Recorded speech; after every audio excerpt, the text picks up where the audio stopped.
We'll begin in Lagos, where the enforcement of the ban on operations of commercial motorcycles in 4 more local government areas and 6 local council development areas will commence tomorrow. The state government said violators are liable to 3 years imprisonment, both riders and passengers. Senior correspondent Adedoja Salamadeni has more. The nuisance posed by commercial motorcycle riders, popularly called Okada, in Lagos State is worrisome. The Lagos State government says enough is enough. The Ministerial Committee on Okada is here again to further cement their decision on Okada ban in 4 more local government areas and 6 local council development areas on September 1. Affected local councils include Koshofe local government with Ikosi Sherry and Agboike 2 LCDAs, Oshodi Solo local government, Isolo Ejigbo LCDAs, Shomolu local government, Bariga LCDA, Mushin local government, Odiolowo LCDA. Frederick Oladeinde says lawbreaker, be it the rider or the passenger, will have their days in jail. We implore the general public to comply.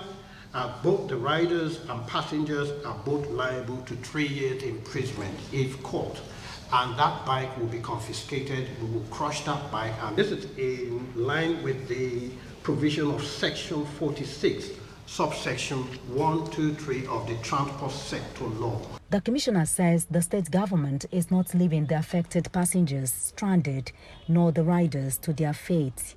And as we speak, we have 200 more first and last mile being deployed to the affected areas. We have ramped up the BLT in those areas. As for the riders, the Ministry of Women's Affairs and Poverty Alleviation involve a lot of people in vocational training. We have the Lagos State Employment Trust Fund that specialize in giving people loans to set up small businesses. We have the Ministry of Agriculture, where we train people to farm, and then we give land where people can begin to farm. My visits to the once Okada busy areas of Ikosi Road and Ile are scanty of the commercial motorcycle operators, a day to the enforcement day. Where I did so, where I get 50 CCH, now I go learn work again. Which work I go learn? Madam, I no go fit borrow money now go start business. Make they leave us or make they give us time from 6 to 7 is okay. Ikosi Sherry here is one of the local council development areas under the Koshofe local government that is affected by this fresh ban. The activities of commercial motorcycles would definitely be halted here on September 1st, 2022. The recent statistics quoted by the Lagos State government shows that Okada is the most used mode of transportation for criminality within the state, hence the ban. Adedoja Salamadeni, TVC News, Lagos.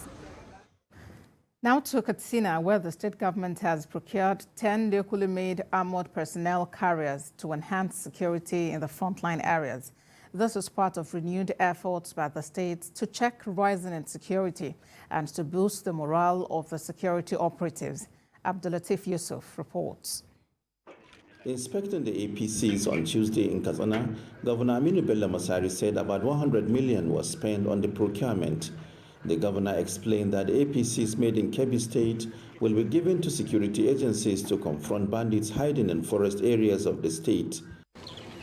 We have over 30 APCs now in Katsina. I don't know what the military have, but from what the police and our efforts, I'm sure we have over 30 APCs in Katsina, and the more are still needed in order to confront the bandits who are equally becoming more and more sophisticated and daring. And alongside these, we are also working on the social aspect of it, giving relief to those who are badly affected. 2 additional APCs were also provided to the state for repairs by the Inspector General of Police. The governor disclosed that efforts were being made to cater for people affected by banditry across the state. We have a national program and we have a state program, and they are going hand in hand to really provide succor to the victims, and also ready for by the security agencies to be more responsive. And I'm happy to say of recent, the response time has improved. Whenever there is an SOS now, I think the response is better than what it was. Challenges posed by informants is another issue that needs to be tackled through vigorous community intelligence gathering to expose conspirators. It is also hoped that the procurement of the APCs will give operatives an upper hand while embarking on their regular operations along the forest areas. Abdulatif Yusuf, TVC News, Katsina.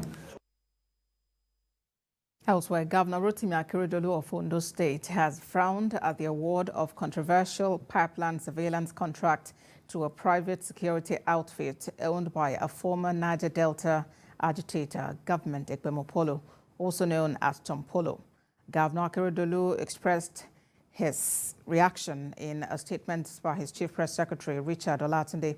He said it is safe to conclude the federal government has permitted non-state actors to bear heavy assault weapons while denying same privilege to the states, the federating unit.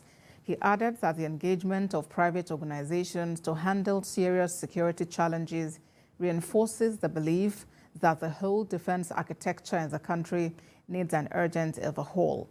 The Chief Executive Officer of the Nigerian National Petroleum Company Limited, Mele Kyari, have explained it was not the first time individuals within the Niger Delta region were awarded a contract for pipeline surveillance, noting that the contract was in the interest of the people.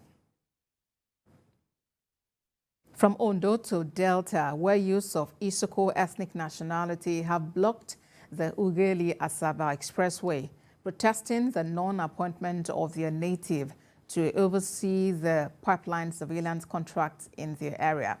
The youths who accused the Deputy President of the Senate of hijacking surveillance contract for the Isoko people called on the federal government to quickly address the issue. Ikenna Mechi reports. The Isoko youths are unhappy over the non-appointment of one of their own to oversee the pipeline surveillance contract in their area. And to show their grievance is the blocking of this major road, the Ughelli-Asaba Expressway, this morning. Stopping vehicular movement seems to be their preferred way to pass their dissatisfaction to the federal government over the pipeline surveillance contract, which they want one of their own to be in charge of. Senator Omagege, who happens to be from Robo Nation, who is representing Delta Central, claim that the Isoko Nation is under Robo Nation. And on that note, the one that cut across Isoko Nation, the oil installations in Isoko Nations and pipelines must be subletted to him.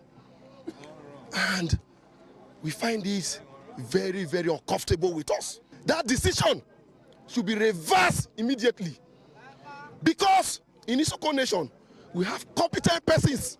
We are using this opportunity to draw the attention of the government, both at the state and federal level, to immediately address this issue. If not, this is just the first phase of the emancipatory journey of the Isoko people. Or as far as this issue is concerned, this is the first phase of the journey. After now, I can assure you that all the oil installations in Isoko will be completely shut down by the youth. Delta State Governor had commended the federal government for heeding to his suggestions in awarding oil facility surveillance contract to a firm owned by Government Ekpemopolo, an indigene of Niger Delta. Chief Press Secretary to the Governor gave the commendation at a news conference. So we are commending the federal government for taking that position. It shows they are beginning to listen, because this is the thing that has been the agitation of our people. Make us part of this system. The oil is gotten from these areas, and you alienate them from activities of oil. But this situation in Isoko is negating the intention of carrying along indigenes of host communities in protection of oil facilities in their areas. Ikenna Amechi, TVC News, Arede, Delta State.